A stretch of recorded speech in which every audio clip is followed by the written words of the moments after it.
Bienvenido, Eduardo Escarrons, gracias por estar acá. Yo soy agradecido, en todo caso, contigo. Estoy muy contento, porque tú eres una de esas periodistas que expresa a cabalidad aquello que se dice que el periodismo puede ser la más noble de las profesiones o el más vil de los oficios. Y tú estás más cerca, estás al centro de la primera acepción y lejos de la segunda. Gracias. Estoy feliz. Gracias, Pachi.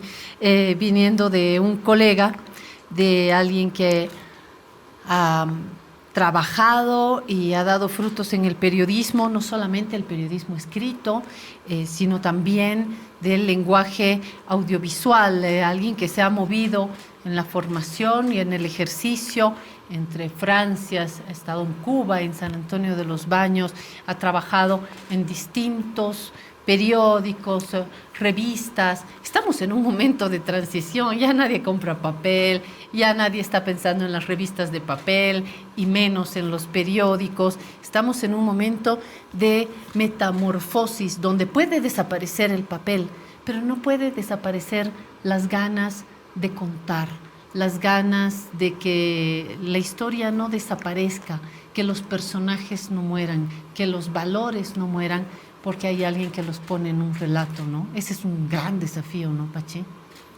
Y alguien que ha tenido la suerte de, no de tener un maestro de periodismo, sino una maestra, Oriana Fallaci, que nos decía... Gran entrevistadora, ¿no? La número uno. Sí. Justamente su libro se llama Entrevista con la Historia. Oriana, que fue colega, amiga, durante ya 50 años, decía, ¿qué sabemos de Jesucristo? Si fue alto o bajo, si fue rubio o moreno, si fue un hombre culto o un hombre sencillo, un ciudadano de a pie. Ojalá alguien le hubiera entrevistado con un magnetófono para conservar su voz, sus ideas, su palabra. Ah, decía Oriana, ojalá alguien hubiera grabado lo que dijo Juana de Arco antes de ser quemada en la pira. Es que, Claudia, quizás la historia es una novela de hechos que ya no podemos refutar, de juicios que ya no podemos cuestionar. Esa es la historia de ayer. La historia de hoy es la que se hace ahora, desde el escenario y desde otros acontecimientos, ¿no? La historia de hoy se vive hoy, se graba, se fotografía. Tenemos más herramientas. Se filma. Siento, Pachi, que hay más herramientas. Tenemos no solamente la computadora, tenemos los celulares, tenemos las cámaras, tenemos el video, tenemos la posibilidad de grabar instantáneamente y nos falta rigor. Creo que a momentos nos falta el rigor que tenía un periodista que miraba que su cámara eran sus ojos y la extensión de sus dedos, pues una Olivetti y más nada, más nada. De pronto, tanta comodidad, tanta tecnología nos está amputando de otros mecanismos necesarios para mirar y contar, ¿no? Estamos viviendo la posmodernidad, que entre otras cosas proscribe la historia, proscribe el pasado, quiere decretar la amnesia colectiva y sobre todo poner a valer la inmediatez, lo superfluo, lo ligero, ¿no? Pero también nos enseña a los periodistas que hay que comprender el poder y sobre todo a quienes se rebelan contra ese poder abusivo, ¿no es cierto? La desobediencia a los prepotentes, Claudia, ha sido siempre una norma para ejercer el uso del milagro de haber nacido. Eso también decía Oriana Fallaci. El no, con mayúsculas, el no terco, desesperado, indeleble. Este texto que ha sido presentado en la última Feria del Libro es un libro que cuando yo descubrí en su portada pensé en un personaje. el famoso negro Ayllón. Bueno, famoso para mí, porque mi papá, que me dejó hace un año, Néstor Benavente, fue un gran basquetbolista del Ingavi. Y entonces, en ese ámbito, ese es mi papá, había que mostrarlo, no vamos a usar la muñeca de ser directora para mostrar a Néstor Benavente, mi papá, mi luz, mi tronco. Les decía que al ser hija de Néstor Benavente, la imagen del negro Ayllón venía muy a menudo y lo escuché nombrar muchas veces, el negro Ayllón arriba, el negro Ayllón abajo. Y cuando vi este texto dije, qué bueno que alguien escriba sobre el famoso negro Ayllón. Una vez con el texto en las manos, cuando uno comienza a mirar el contexto, los personajes, la historia del club, el perfil del negro Ayllón, pero la situación del país, el contexto, uno se da cuenta de que este no es un libro sobre el negro Ayllón. Este es un libro sobre la Bolivia del tiempo del negro Ayllón. Y eso se agradece. Sobre lo que llamaba los benditos, malditos años 60. ¿No? El negro Ayllón no era solo un docente de castellano, literatura, dibujo, lasallista, hay francés. que irse al gran colegio La Salle, ¿no? Él vivía en el colegio de La Salle prácticamente, esa era su otra casa, ahí tenía su cuarto, qué sé yo. Efectivamente fue el mentor y guía de ese, no solo grande, sino gran persona y basquetbolista, que fue Néstor Benavente. ¿No? Compañero de estudios, compañero de juego y de algunas correrías que tuvimos por ahí. No lo dudo. Y es muy grato pues estar hablando con la hija de Néstor y con la hija de Gloria. Bueno, no era solo un profesor, un formador de básquet, era sobre todo un formador de vida. ¿Ya? Y Neo te miraba y te decía, mira Claudia, deja de lado las matemáticas, que lo suyo que lo tuyo es la escritura. Así una vez le dijo a Ramiro Medina, un tipo alto, que tiene la pinta de un Adonis, Ramiro Medina, le dijo, lo tuyo no es la geografía, y menos la literatura. Tú debes estudiar física y no convierte, sino que lo empuja hacia que sea doctor en física y química. Y es uno de los dos bolivianos que fue candidato al Premio Nobel de Física, el doctor Ramiro Medina, que era pupilo del negro, ¿no? Y eso es su un perfil honor muy está grande. También, hay una parte de su historia que está también acá. De la de Ramiro, falta la historia de un seguidor que fue el otro segundo legítimo nominado al Premio Nobel, ¿no? También de química. El doctor Osvaldo Trigo Frederiksen, el creador del Instituto de Medicina Nuclear, con cuyo libro un egipcio ganó, con cuyo estudio un egipcio ganó el Premio Nobel. La Salle, como cuna también del Ingavi, hay una vinculación ahí. De hecho, hay un pequeño texto de este periodista deportivo, enseguida voy a encontrar, donde habla de esta relación entre el Ingavi, entre La Salle y el negro Ayllón. Enseguida voy a encontrar este colega que ha escrito tanto. Habla de esta triple pieza. ¿Es así, tan indivisible? Es que la vida y la formación filosófica y psicológica era una itrina, como tú bien anotas, ¿no? Él era docente, era entrenador, pero profesor, como te dije, de vida, ¿no? El negro te decía cosas que luego ibas a encontrar más adelante expresadas en otras palabras. Suponte el pragmatismo del doctor Walter Guevara Arce, que decía cosas que parecían tan obvias, ¿no? Pero que te hacía pensar. Decía, las cosas son así, Claudia, porque no son diferentes. Todos somos iguales ante la ley. Tito de la Viña, ya me acordé. Tito de la Viña habla de eso, sí. Sí, y Guevara decía las cosas, todos somos iguales ante la ley, pero siempre hay unos más iguales que otros. Y nada más que dos cositas. Cuando estudiaba en Buenos Aires me encontré a un maestro, Antonio Porcia, que decía en otras palabras lo que Negro nos decía en clases o cuando estábamos tomando un refresco o comiendo una salteña o tomándonos un trago. Y yo quisiera decir un par de cosas para dejarles como tarea a nuestra teleaudiencia para que piense qué significan. Te quiero como eres, pero no me digas cómo eres. Algunas cosas se hacen tan nuestras que las olvidamos. Vivimos en esperanza de llegar a ser un recuerdo. Eso nos decía Negro en otras palabras y después en voces nos lo dijo el maestro Antonio Porcia. Por alguna razón yo pensaba que el Negro Aillón había vivido mucho más. Muere en 1972. En la cancha.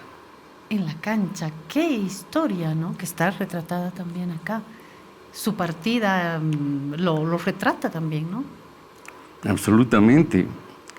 Él cuando se estaba atando los zapatos, antes de entrar a la canchita de tierra de ese terreno semiabandonado que era lo que es hoy el Colegio de la Salle de la Florida, pues le decía a mi hermano Carlos, oye, tu mujer va a cocinar ranga esta noche, porque era cumpleaños de mi hermano, 9 de diciembre. Y en la noche del 72. Del 72. Y en la noche se casaba Marcelo Mercado, ¿no? Entonces le dice, primero vamos a comer ranga a tu casa, luego nos vamos al matrimonio de Marcelo y bailamos nuestra alegría, etcétera. Entran a la cancha y de pronto el Negro que había burlado, matando primero la pelota con el pecho a lo Pelé, burló a uno, burló a otro, y cuando estaba frente al arco, ya gritando el gol, le viene el infarto y cae en tierra. Ni modo, murió. Mi hermano Carlos dice, todos apenados, y Carlos dice, habría que hacer lo que el Negro diría en este caso. ¿Qué diría el Negro?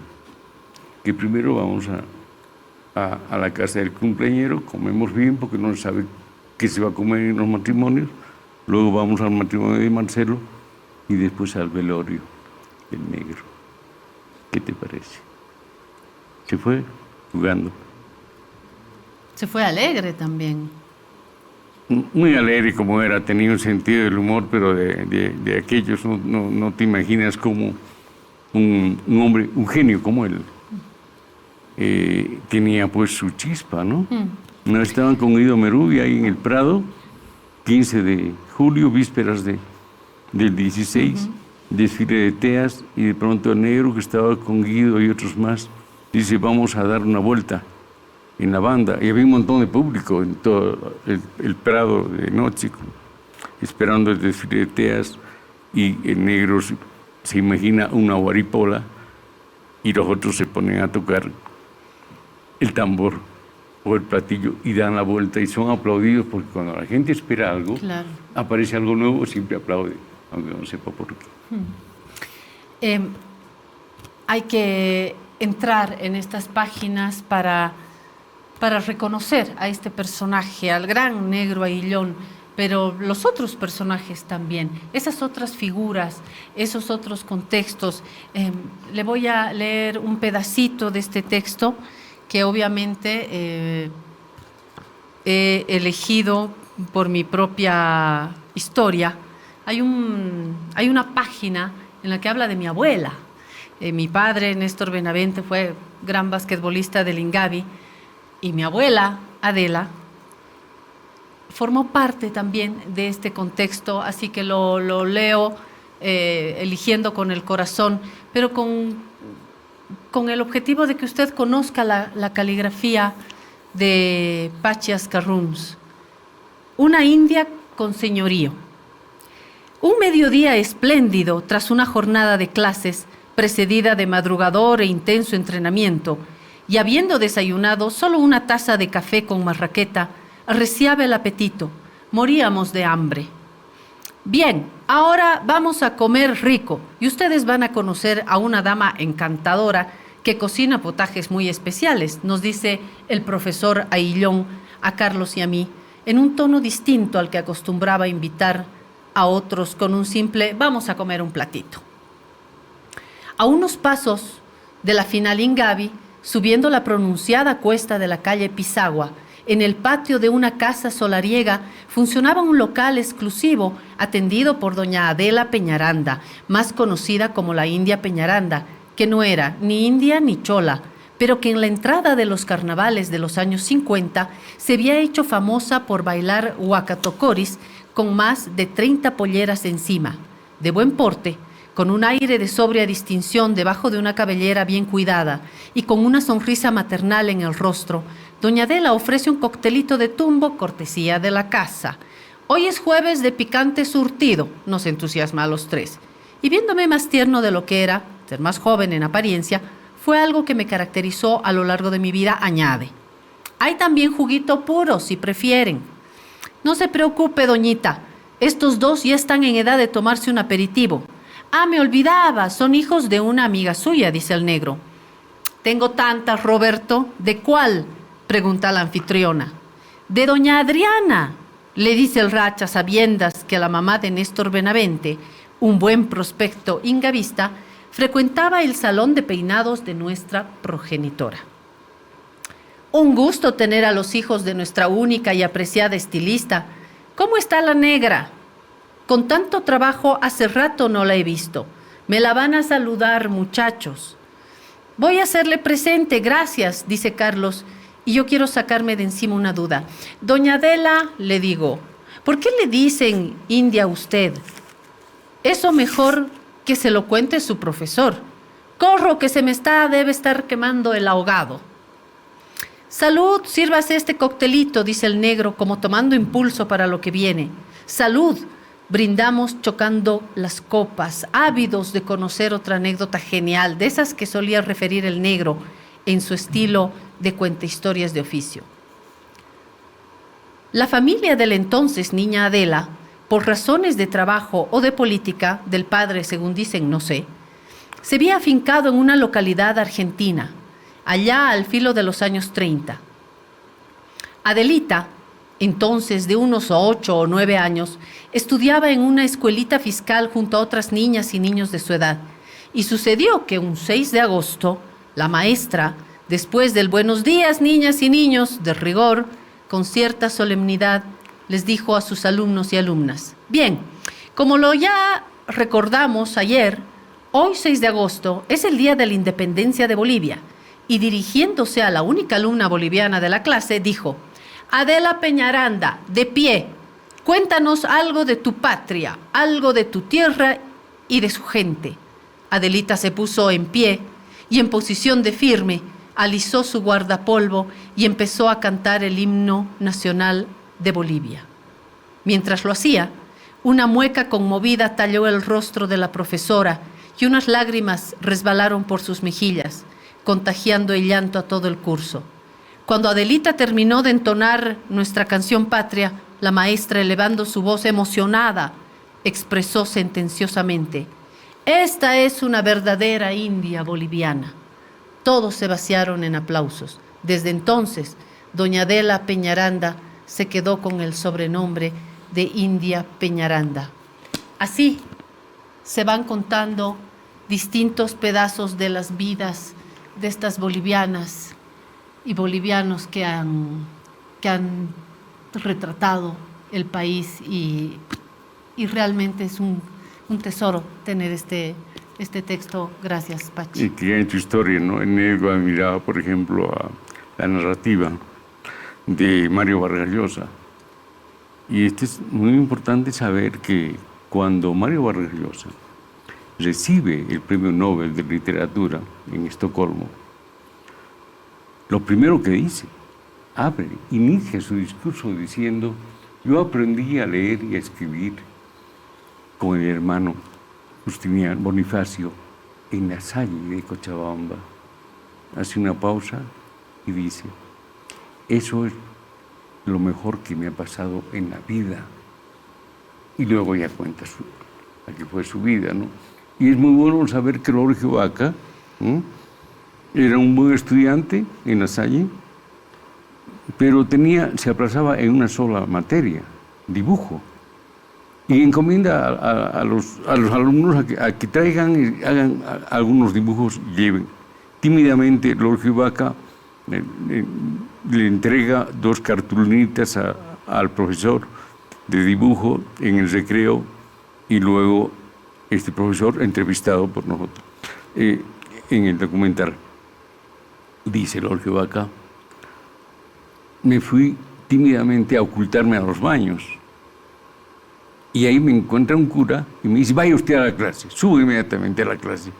Entonces tuve que ir a la clase, abrí la puerta, y cuando abrí la puerta vi que el negro Ayllón había clavado con unos chinches mis cartulinitas, unas acuarelas, un par de acuarelas que hice, y les decía al resto, vean cómo maneja la acuarela, cómo maneja los pinceles, aprendan de este muchacho. Y dice Lorgio, ese fue el primer impulso que me dio alguien ajeno a mi vida. Gracias al negro Ayllón se hizo muralista. Y gracias a Pachi Ascarruns, el negro Ayllón es un personaje boliviano que vive junto a tantos otros. Es un placer recorrer estas páginas. Gracias por hacerlos inmortales, Pachi Ascarruns. El texto está a la venta en las librerías, es de la editorial 3600. Gracias, Pachi, por escribirlo y por venir aquí a compartir estos minutos. Una vez más, te agradezco esta oportunidad y te puedo decir que es quizá la única vez que estoy en la televisión, en una entrevista, además de cara a cara y en el mismo nivel. ¿Te has preguntado por qué siempre los entrevistadores están arriba? Para que el entrevistador esté abajo. Para sentirse más grande. Imagínate, y tú me pones al mismo nivel y termino diciéndote lo siguiente. Entrevistamos una vez a Chabuca Granda, y ella nos dijo, cuando muera quisiera que en mi lápida se diga algo. ¿Qué quiere que se diga en su lápida cuando se muera? Y ella dice, si algún privilegio tuve en la vida fue ascender hacia el pueblo, porque todos dicen que hay que empoblarse, que el pueblo está abajo. No, yo he aprendido a ascender porque el pueblo está arriba. El pueblo está arriba, definitivamente. El pueblo